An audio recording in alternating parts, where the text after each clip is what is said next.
Good evening and thank you for joining Bent TV. We start tonight with Ladies Bring a Plate, where Ginni and her guests discuss labels, femininity and identity. Then Mark and his guests discuss queer TV, TV series conventions, fan fiction and slash fiction. Then we finish up tonight with Dylan speaking with Salzza Dipp, a contestant in the Miss Gay Australia 2015 pageant.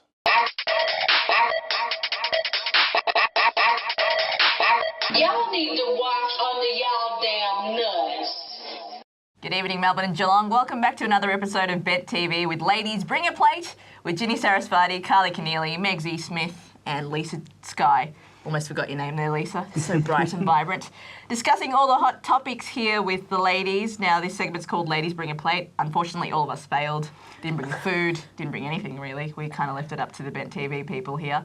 But one thing I want to talk about these days is, or tonight is, femininity. There's a lot of subdivisions here in the gay community, and I think a lot of these terms of identity are used more in our community than any other community. Would you agree? I'm not part of the gay community because I'm not gay. I'm queer, so I wouldn't know. When I say sorry, I should say LGBTIQ community. That's Thank probably you. a more apt thing to say. Sorry. Hooray for queer visibility. I think what I find is here, like we are so, we encompass everything of the alphabet soup. Like when you go overseas, they only stop at the LGBT. They don't actually add the IQ. In Australia, we actually do, which I found really interesting. I was in Berlin recently and they were using LGBTQQI. Wow. Yeah, interested in intersex, yeah. Queer and Really? questioning, yeah, lesbian, gay, bisexual, transgender, transvestite, queer, questioning, intersex and interested. Interested were like allies, yeah. So there's the AZ allies. The AZ allies? AZ allies in that whole alphabet soup then. Oh, no, I was ally, as in interested, yeah. Interesting. Really? Yeah. It kind of, if you squinted, looked like the word glitter, so I was on board with it. Well, that's a way for it to get stick in your mind. But the LGBTIQ community, let's just say here in Australia, it's got lots of diversity here. Probably in terms of scrutiny, I think, would you say there's pressure for identity because there's such a vast range of things? Like, I know growing up, like I'm from a Sri Lankan background. For me, because I moved here when I was so young, I still had my Sri Lankan heritage behind me and was kind of like, well, where is my identity? I identify this way. Do you think nowadays a lot of pressure to go, okay, this is how I am and this is where I need to be? I think it's always really difficult to try and find your identity. I know that personally it's actually taken me a long time to sort of figure my stuff out and sort of really find my identity, but it's something which you sort of have to try and do when you're trying to fit in with society. And it's just like, well, the whole societal thing, well, why do you have to try and fit someone else's constraints? Maybe just being queer and sort of floating around is probably something which is a little bit better. But I know that who I am, I obviously identify with being female, but that's obviously just the way in which things work for me and the identity that I've managed to build. Yeah, I think that really comes back, femininity also comes into identity. Like, I found when I first came out and I was like, right, okay, I've admitted to myself I like ladies. And then I was living in Newtown and I really felt like I wasn't accepted because so many people, and it wasn't just one, would say, oh, you're just some chick that wants to try it, because I was really femme. And I felt like there was something wrong with being this femme lesbian, and it questions my own identity. And I found myself, you know, flannel shirt, ripped jeans, and then after I was like, actually, no, this isn't me. I'm trying to do this to fit in. Like, I want to wear this because I want to wear it, not because I'm feeling I need to wear it to identify as a lesbian. And that took a really good 2 years to define who it was, and now I feel comfortable wearing jeans and t-shirt or wearing a dress because I'm doing it for myself. That's a really common journey, I think, with queer people. Like, how do you present as, like, radically feminine? I know I super love labels. I'd love to know what you guys think of them, because I see them as the beginning of a conversation, not the end of one. It's like, you know, kind of the thing written on the box, not the contents of the box. And I tend to rely on them a lot in, like, interpersonal relationships and stuff. So I identify, for example, as a femme daddy, and also as post-gender. I do femme in, like, a drag queeny way more, because, you know, growing up as a little fat kid, I was always taught that, like, femininity was, you know, for thin chicks. Like the girls, and Kimberly Dark speaks about this too. She's problematic, but she's also kind of great. Yeah, about like how if you're a little fat kid, you're always like the boy in school plays. Whereas if you were like, you know, the thin one, you were like the heartthrob, the Sandy in Grease, you know, so. Oh God, I'm not the Sandy in Grease. I do have the hair. I don't You know got how the black to. top going on. You I've got working the it. black top going. The black's actually really good at holding the. You probably don't have the rape apology of Greece, so you know that's good. No. Yeah. No. God, I hate it. Anyway. I reckon for me, when I started coming out when I was 18, going out to places as well, I kind of found too, I had long hair, I wore the dress, I still do. And I think for me, I kind of felt like you, Carly, went to fit in, I felt like, well, how are people going to know I'm actually queer? Like, Yeah. they're going to go, oh, you know, she's just here being a hag, she's supporting the peeps, she's being, you know, she's being a lesbo, hanging out with her lesbian friends, but no. And I remember a friend of mine, I was chatting to her in the States, and she said to me, she's an ultra-femme model, like, you would actually, if we're going to look on the scale, she would be a lipstick pass. Oh. lesbian. She actually felt she had to shave her head. So people Jeez. Yeah. because people Totally. looked at her and went, nah, there's no way that you're a lesbian because you're that feminine and you're that heterosexual looking. And Yeah. it's, That's awful. Yeah. And after all those experiences, I find myself doing it. Like if I see someone, I'm like, oh, she's gorgeous, and I think, oh no, she looks straight. And I'm like, after everything, I do it myself. Yeah. I catch myself doing that too. I'm like, that's not really, that mentality is really hard to get rid of. I do it as well because I'm attracted to femininity. So when I see a woman and she's really butch, well, I'm not really sort of attracted to that. But when I see a woman who's really femme, I'm like, I really like that. But then again, how do I know she's lesbian? If I try and flirt with her, hit it up, well, what's going to happen? Yeah. But also, it doesn't, I think, matter anymore. It did when I first came out. I don't think it matters if they identify as a lesbian or not anymore. There are so many, like you were saying, fluid labels that I'm starting to be comfortable in the fact that, okay, it's all right if they only identify as straight, but there's many more people out there that just don't identify as anything, yeah. or as multiple things, I should say. And things can change, you know, like you can just move across the spectrum. Like, sure, they identify I've straight. changed, They yeah. haven't met me yet. I think we need like this is my theory, I think we need like, you know Charlie's Angels, how they have that zapper gun? Yeah. We need like when someone enters a club, you need to zap them and it'll come up going, 50% bisexual, or you know, tendencies here and there. It's a gaydar gun. like the gaydar idea of- gun. Gaydar gun. The idea of flagging is a really great one. But yeah, it was kind of had a mild resurgence in Melbourne. that? It was like appropriated from gay 70s culture, I believe. But yeah, wearing a hanky on a side of your body and different colours. And there's blogs about it now, like what it means. And you don't need to know that, oh, maroon means armpits, hunter green means daddy. You know, you could just say, oh, what are you flagging? And that's a really good like conversation starter for queers. So yeah, I wear mine like every day. How funny is that? I used to live with a drag king, and I remember her telling me about that, but Yeah. it kind of was something that flew over my head. So it's a great way of literally flagging that you're queer, and then you can just be like, oh, what are you flagging? Oh, this. Ladies, no matter what you identify as, we hope you're happy being you. This is Ladies Bring a Plate here on Bet TV, signing off for another night.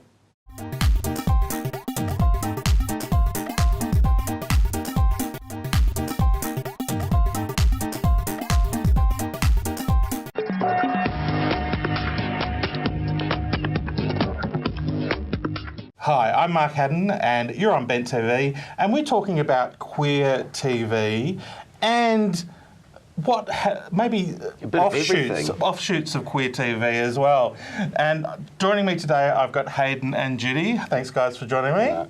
And we were talking a little bit before, Judy, about conventions and show conventions. Now, you, as we've learned in the past, are a huge Queer as Folk fan. Yes. And apparently you've been to quite a few conventions in your time. Yeah, they had one in Cologne 3 years ago in Germany, and the next one was in LA, and then there was one in Bilbao in Spain last year. Every year? Well, it's only the last 3 years, so yeah. How many people go? Depends where it is. Cologne there was maybe 200, 180. And LA, there wasn't as many. And Bilbao, there was maybe 100. Quite a bit of a way to go just for a convention. You must be pretty passionate to go, all that way. Oh, well, I had 8 weeks in Europe the first time. Lucky you. And 4 weeks in America, and then another 8 weeks last year in Europe. So what actually happens at a convention? I mean, you've got a common interest, which is the TV show. And so what's the typical format of a convention? They have meet and greets with the stars, depending who's there. They have meet and greet, or they have coffee breaks. They have usually a dinner at night. In Cologne, we had 2 gay clubs. We had entertainment at both of them. So that was fun. God, you're the best gay mum ever. I know. That's what everyone tells me. Yeah, so, and there was one on homophobia and bullying. Do you know Robert Gant from the show? He talked about when he came out and his mother said something like, "You might as well have put a shotgun to my heart." And he told her he was gay. That was so. They had homophobia and bullying there. LA was only one day because someone organised it and got sick and didn't tell anybody. But we had cocktail party and dinner. So what are the actors doing now? Because I don't know much more apart from their Queer as Folk stuff. Scott, the guy that played Ted, he's about to do Elephant Man in London in a couple of months' time. Gail's been doing movies. Randy's had a movie out called Such Good People. You have to watch it, it's funny. Gail's just finished Field of Lost Shoes. God, you're way connected, aren't you? He's doing a movie called Kiss Me, Kill Me where he plays a gay man. And Peter is producing The Fosters. Do you know that show on pay TV? Yeah. So how many years has it been since Queer as Folk's been off air? It's been a while now. Finished in 2005, I think. So 10 years. Yeah. 10 years ago. So at the conventions, one of the things I have read about and interested to learn, was there much LARPing? No. You know, so for people now that I know what it means. For people who don't know what LARPing is, it's like people actually role play the characters on TV. And I mean, one of the things there's a show I watch which is called Supernatural, which I love, and the two main characters are brothers, and people actually do get dressed up as the brothers and go out and role play the characters. Oh, I could put a blonde wig on and be Justin. I don't know. You're a little bit tall old. for Justin. Yeah, maybe a bit old. Maybe you need to be Brian instead and find a Justin. I'm not that predatory. No. Or that cold. I don't know. No, I don't think so. Hey, but we were talking before about your other sort of passion, I suppose, and it's the fan fiction. Yeah. I'm really interested about that because I heard about. Well, personally, I'm really keen to know what happens at the end of all of the seasons, and if the fan fiction goes off and writes their own endings. Yeah, because season 5 everybody hated the ending. Yeah, and so they usually write it so they're back together again. You know, so but at the conventions they've actually asked Randy, you know, what do you think happened? And he always says, and everybody says, he always says, you're going to hate my answer, but I don't think they would have stayed together. You know, Justin would have gone off and been successful as an artist, and Brian would have had his business, you know, so... And everyone goes, boo, you know, so they want to see them together, of course, with a happy ending. Yeah. But, yeah. I kind of agree with that. I think that's exactly probably what would have happened. And also, talking about what happens afterwards, have you done much reading into slash fiction as well? Which, is, of course, is where people write about two different characters maybe getting together romantically. Yeah, I've read a lot of it. So that's a big part of the Queer as Folk ethos? Yeah, they write a lot about Randy and Gail, and also Adam Lambert. There's a lot of with his. Adam Lambert. Yeah, they've added Adam Lambert. He's my other passion. So is there much? I mean, obviously Adam played a role in Glee as well. So, yes. Do you see any slash fiction crossing over shows? Oh yeah, there's a lot of it. But they also have Adam with his band member Tommy Joe Ratliff. And they always have them together, even though Tommy's straight. But yeah, they always have romances with the two of them in it. I suppose it's that forum where you can just create whatever you want. And yeah, if you exactly. didn't want one character to hook up with a particular character on the show, you can just change it and do whatever you'd like. So Hayden, is there any characters you'd like to see the slash fiction for? I'm not going to give it. We're an M show, aren't we? No, go for it. No, I'm not going to go there. Judy, in Queer as Folk, is there any of the romances or anything that you think should have happened in the show? Like Teddy and... Blake. Well, they ended up together at the end, so they were always good together. Yeah, but no real burning desires to see others together. No, well, not everyone ended up together, but yeah. those that were meant to, I think, did. But yeah. But you've got to remember what the show's about. You know, you've got to have a bit of heartbreak and you've got to have a bit of angst, romance, it's called. angst. And, yeah, otherwise it's just going to be, Yeah. it's not believable, really. Yes, you don't want ordinary lives on TV, really, to a point. True, but then also they've probably got this, well, one would hope they might want to leave the storyline open just a little bit, just to, God, I remember Dynasty. Oh, yeah. Oh, and the stupid things that she just woke up from a dream. Yeah. Oh. After a year, that was Dallas as well. Oh. Anyway, we've got to wrap it up. This is a subject we could talk forever about. I know. Thank you very much, Judy. Thank you very much, Hayden. And I'm Mark Hadden, and we'll catch you next time on Bent TV. You're watching Bent TV. Please visit our YouTube channel, follow us on Facebook and Twitter, and visit our website to find ways that you can support Bent TV.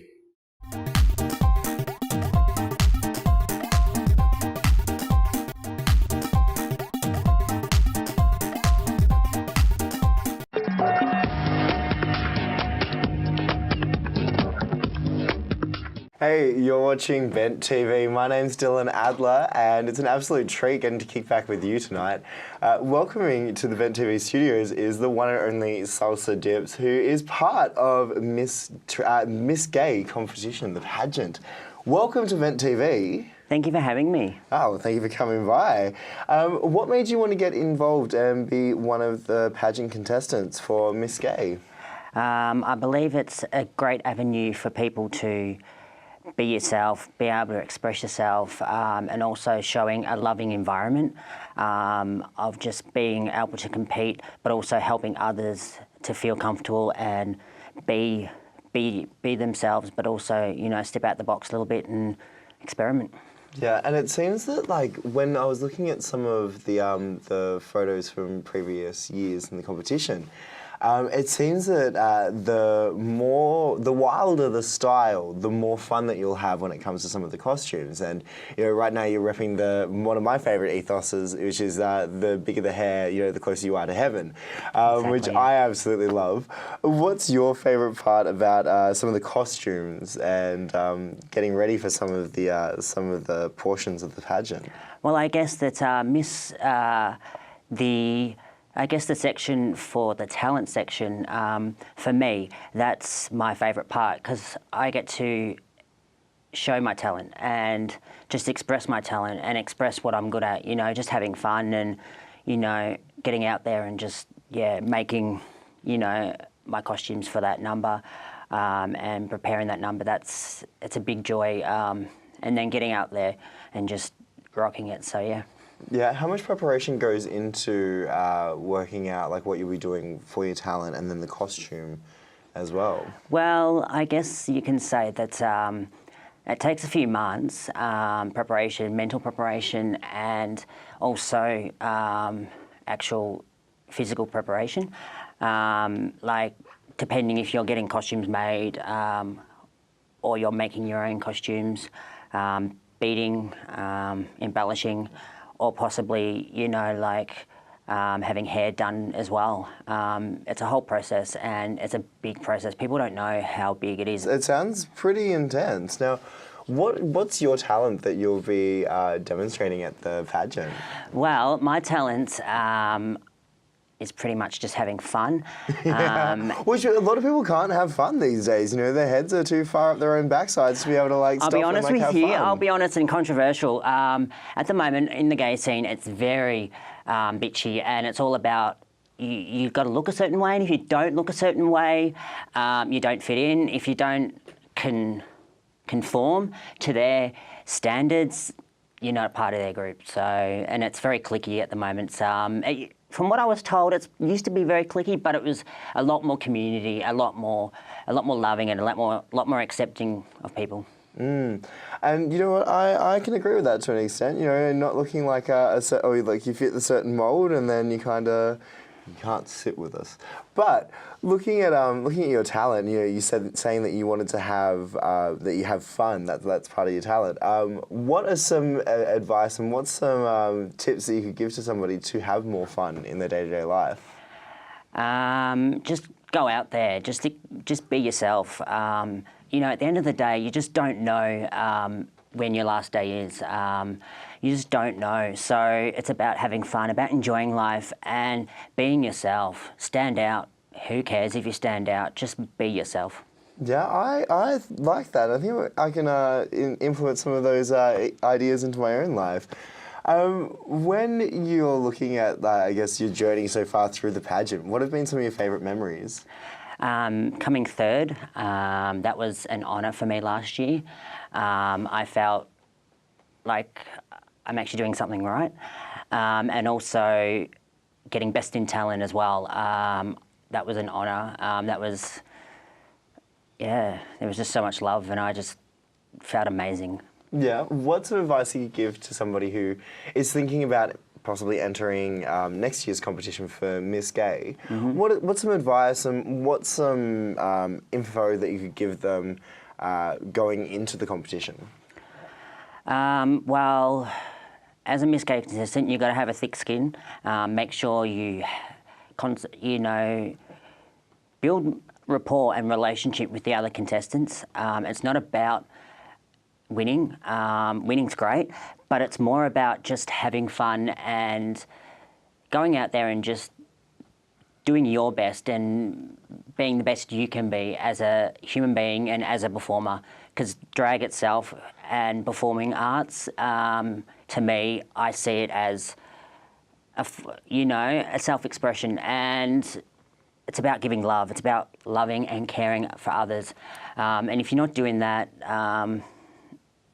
pretty soon you'll lose the momentum and you'll lose that sense of what really drag is about and performing.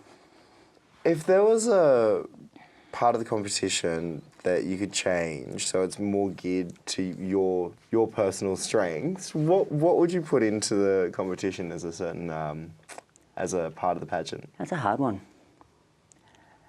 I guess I could say that's a hard one, actually. Do you want to come back to that? I'm not actually entirely sure. I'll let you think about that for a moment.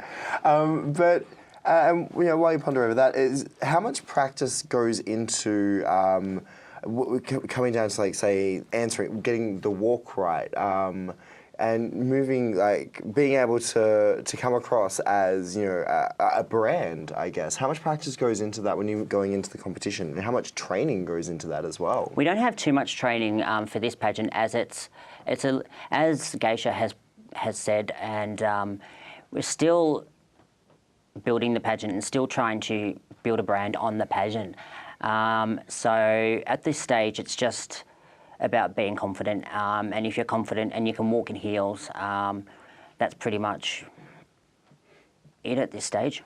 Yeah, I'm looking at your heels and I'm looking at my foot, and I'm pretty sure that we can get this one on camera. Yeah, there's no way, man. Sorry, no way that I'd be able to get my feet in there at all. Looking at the competition as a whole, it sounds like there is a whole heap of fun to be had, Salzza Dipp. But thank you so much for becoming my guest tonight. It's been an absolute treat hanging out with you. Hey, you're watching Bent TV. My name is Dylan Adler, and it's been one hell of a ride. That's all we have time for. My name is Gavin Henderson, and you've been watching Bent TV. Thank you for joining us. See you.